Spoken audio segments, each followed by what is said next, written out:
Hello everyone, what's up?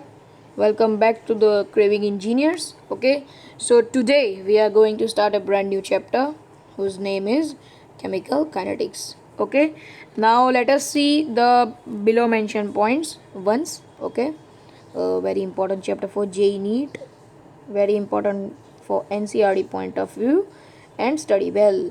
Okay, first of all हम देखते हैं कि केमिकल काइनेटिक्स का मतलब क्या होता है. केमिकल काइनेटिक्स मतलब rate of reaction. Rate is equals to speed of reaction. Rate is equals to speed of reaction. Okay, समझ गए बेसिक्स चैप्टर का नाम समझ गए. Okay, let us move towards introduction. Okay, introduction में क्या है कि हमें 3 चीज़ें ध्यान में रखनी है, 1, 2 and 3. कि जो रिएक्शन होगा वो स्पॉन्टेनियस होगा. आर गिव्स पी जो होगा उसका परसेंटेज यील्ड कितना होगा, उसका परसेंटेज यील्ड कितना होगा ये भी हमें देखना है. Okay, nice. एंड फाइनली उसका स्पीड कितना होगा. ये स्पीड है, यही हम डिस्कस करने वाले हैं पूरे चैप्टर में. Speed means rate means speed. Okay, अब स्पॉन्टेनियस वर्ड सुनते ही हमें एक चीज़ याद आती है, एक चैप्टर याद आता है, थर्मोडायनामिक्स चैप्टर. ओके, जिसमें क्या था कि डेल्टा जी जो है वो less than 0, delta S system plus delta S surrounding greater than 0 and के ग्रेटर देन 1. ओके, ये हमें ध्यान में रखना है, थर्मोडायनामिक्स याद रखना है. और परसेंटेज यील्ड मतलब कि वो हमें कितना आउटकम देगा, 90%, 80% and so and so for up to 10%, कोई भी 0% तक भी हो सकता है. और स्पीड मीन्स कि कितना फास्ट ये रिएक्शन होगा, फास्ट स्पीड की पता चलनी है हमें. ओके, कितना फास्ट ये रिएक्शन होगा. ओके, पूरा पेज भर गया. Moving up to the next important aspects of a reaction. Number one है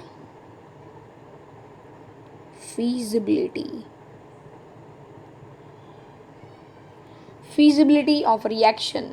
ओके, हमें मैंने बताया कि feasibility spontaneous thermodynamics से हमें पता चलेगी. ओके, feasibility thermodynamics से पता चलेगी.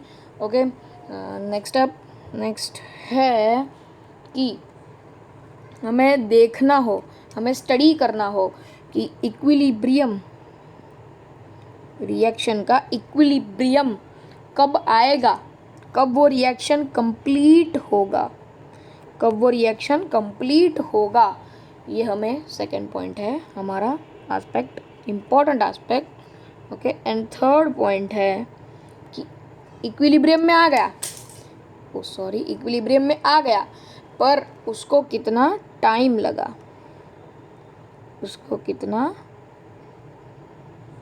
लगा इक्विलिब्रियम में पहुंचने के लिए.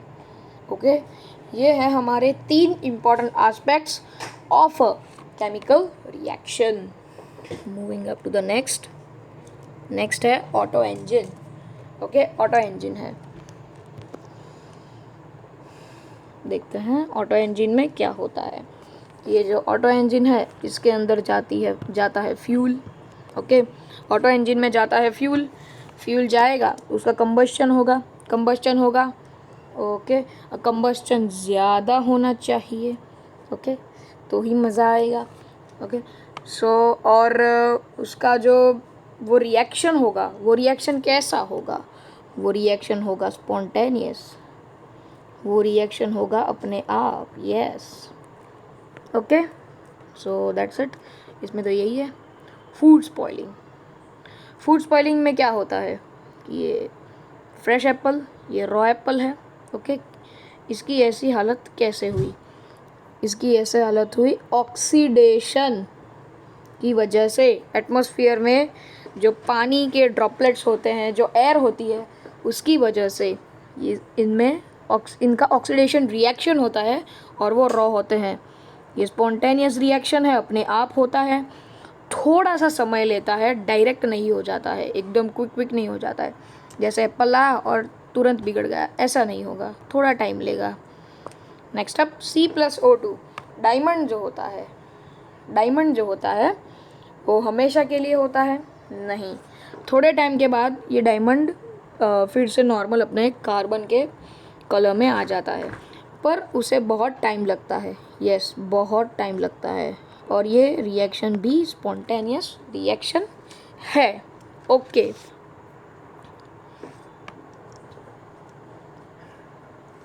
नाउ अब है factors affecting rate of a reaction.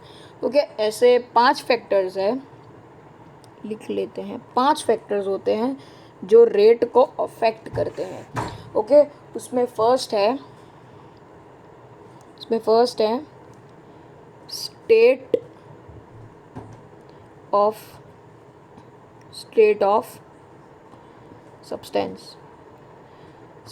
Substance. First है स्टेट ऑफ सब्सटेंस।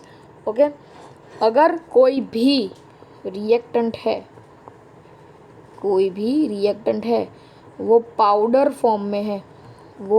फॉर्म में है, इंस्टेड ऑफ सॉलिड उसका ब्लॉक हो, उसके बजाय वो पाउडर फॉर्म में है, सो रिएक्शन फास्ट होगा। सरफेस कांटेक्ट एरिया इंक्रीज होगा, सो रेट जो होगा वो फास्ट होगा। Okay, next second is concentration of solution. अगर कोई भी रिएक्शन हो सॉल्यूशन स्टेट में कोई भी रिएक्शन हो, ओके, सो उसका जो फॉरवर्ड रिएक्शन का रेट होता है वो इंक्रीज होगा कंसंट्रेशन, रिएक्टेंट्स के जो कंसंट्रेशन होंगे उसके साथ रेट भी इंक्रीज ही होगा। ओके, नेक्स्ट इज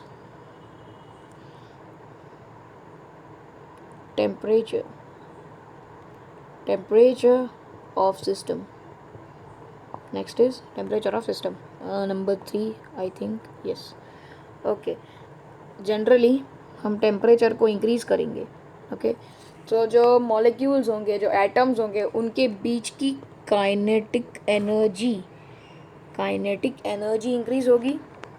ओके, वो इधर उधर जोर से गर्म होके, हीट होके ऐसे तैसे भागने लगेंगे। उनके बीच में कोलिजन्स बढ़ेंगे। यस और no? Okay, so temperature increase करेंगे, सो इवेंचुअली रेट भी इंक्रीज होगा।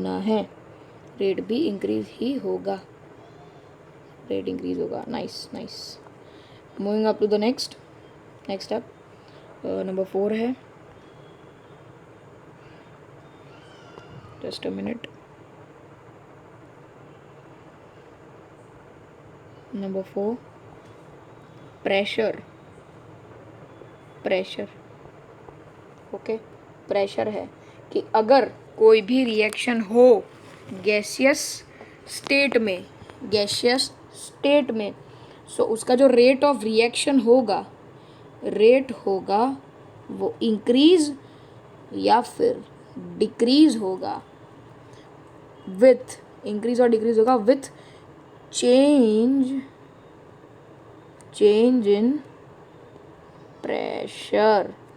प्रेशर। वो प्रेशर पर डिपेंडेंट है।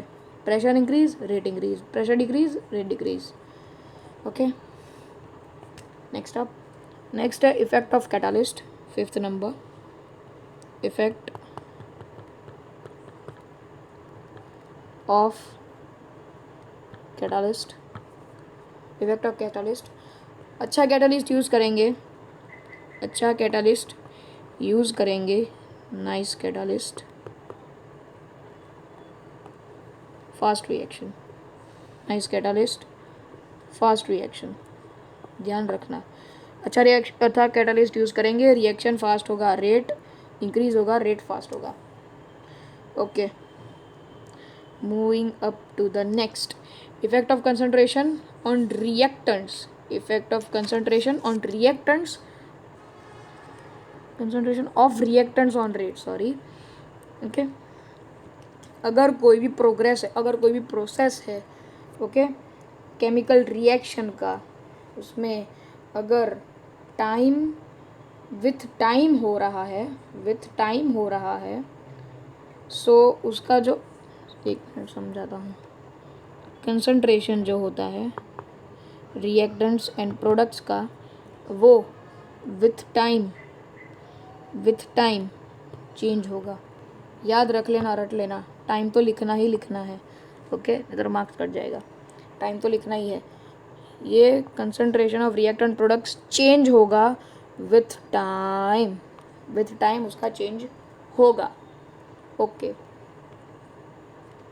सपोज कर लेते हैं, एक मिनट, ग्राफ कहाँ से आ गया, सपोज कर लेते हैं R गिव्स P है, ओके, R जो है वो 1 मोल प्रोड्यूस कर रहा है P का, okay, R produces 1 mole of product P, R produces 1 mole of product P, 1 mole of product P, okay. So जो रिएक्शन का कंसंट्रेशन होगा, ये रिएक्टेंट्स का डिक्रीज होगा और प्रोडक्ट का इंक्रीज होगा। समझ गए, समझ गए? ये इसका 1 मोल प्रोड्यूस करेगा, सो ये डिक्रीज होगा और ये इंक्रीज होगा, क्योंकि इसे 1 मोल मिल गया, इसका 1 मोल कम हो गया, सिंपल। नेक्स्ट, इसका ग्राफ है, ग्राफ से समझते हैं। देखा हमने, product increase, reactant decrease, product increase, reactant decrease with time and concentration, simple. Next, इसके लिए हमें एक ग्राफ देखना पड़ेगा, ओके। ये जो ग्राफ है उससे पहले एक R एवरेज की फॉर्मूला लिख देते हैं। R average is equals to minus delta R upon delta T is equals to delta P upon delta T। यार एवरेज का लिख लेना, ओके। अब सपोज कर लेते हैं टाइम T1 है, ओके, टाइम T1 पे रिएक्टेंट R1 है और रिएक्टेंट और प्रोडक्ट P1, वैसे ही same for T2, R2 and P2, ओके। सो इसमें जो डेल्टा P होगा delta P2 minus P1, bracket में कंसंट्रेशन टर्म्स है, और जैसे कि डेल्टा R होगा वो R2 माइनस R1 होगा, कंसंट्रेशन टर्म, ओके, समझ गए हम। अब ये ग्राफ है, ओके। इसका एक छोटा सा डेरिवेशन है R एवरेज का, देख लेते हैं एक बारी, पेन कलर चेंज कर लेते हैं। Let us see, R average equals to minus delta R upon delta T, okay. Delta R क्या था, R2 माइनस R1 क्या थे, कंसंट्रेशन थे, सो उसे मैं लिख सकता हूँ -C2 -C1 whole bracket, yes और नो, है ना। और डेल्टा T क्या था, T2 माइनस T1, अकेला T तो रख नहीं सकते, डेल्टा T दिया हुआ है, हमने आगे सपोज किया ना, for time T1 and T2, तो फिर नेक्स्ट, सो इससे हमें इसका R इंस्टेंटेनियस मिल जाएगा -dr/dt, जो बनेगा हमारा स्लोप। ये with time concentration C1 C2 T1 T2, ये स्लोप मिल गया। चलो next, moving up to the next, same graph है। ये था रिएक्टेंट के लिए, इसलिए R लिया था। अब P लेंगे, प्रोडक्ट इंक्रीज। इन लोगों ने ये जो ग्राफ है इन्हें दो पार्ट में तोड़ दिया है। देखो रिएक्टेंस डिक्रीजिंग है और प्रोडक्ट्स इंक्रीजिंग है। उन्हें पहले रिएक्टेंस का देखा तो प्रोडक्ट्स को भूल जाओ, ये प्रोडक्ट को भूल जाओ, प्रोडक्ट को भूल जाओ, क्या होगा देखो दिखाता हूँ। प्रोडक्ट को भूल गए, ओनली रिएक्टेंट, उसका C1 C2 T1 T2। अब रिएक्टेंट को भूल जा, रिएक्टेंट को भूल जा, क्या मिलेगा? प्रोडक्ट ओनली इंक्रीजिंग वाला। इस ग्राफ को तोड़ दिया है इन लोगों ने। ओके, कुछ है नहीं। इसका भी फिर से आर एवरेज फाइंड कर लेते हैं। लास्ट पेज पे करते हैं, ज़्यादा जगह है यहाँ पे। R average is equals to delta P upon delta T is equals to C2 minus C1 same है upon T2 minus T1। So हमें क्या मिला? आर इंस्टेंटेनियस क्या निकला? Plus dp by dt is equals to हमारा slope T1 T2 with time concentration C1 C2 product. Simple.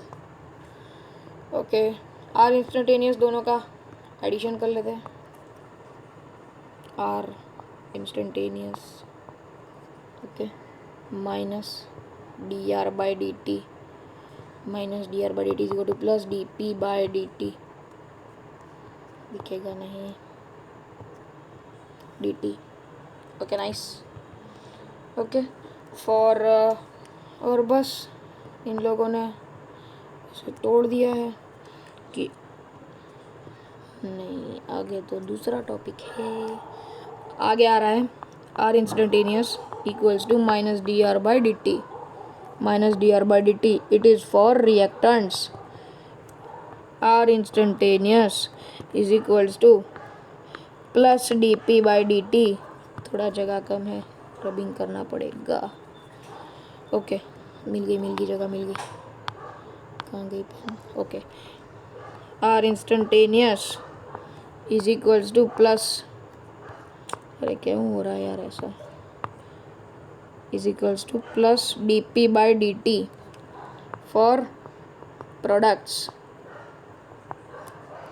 और minus dr by dt for reactants. समझ लेना। ओके सो ये थी कहानी जो हमने आज पढ़ा। या एक्स्ट्रा पेज था। देखो देखो देखो देखो देखो केमिकल काइनेटिक्स, रेट, स्पीड।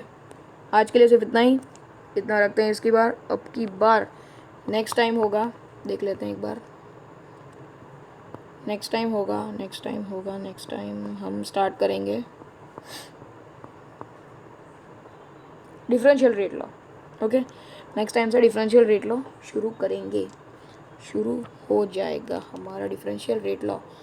तब तक के लिए सिया, बाय बाय, मिलते हैं नेक्स्ट वीडियो में। Do just what I do, and I hope you let me in, yeah.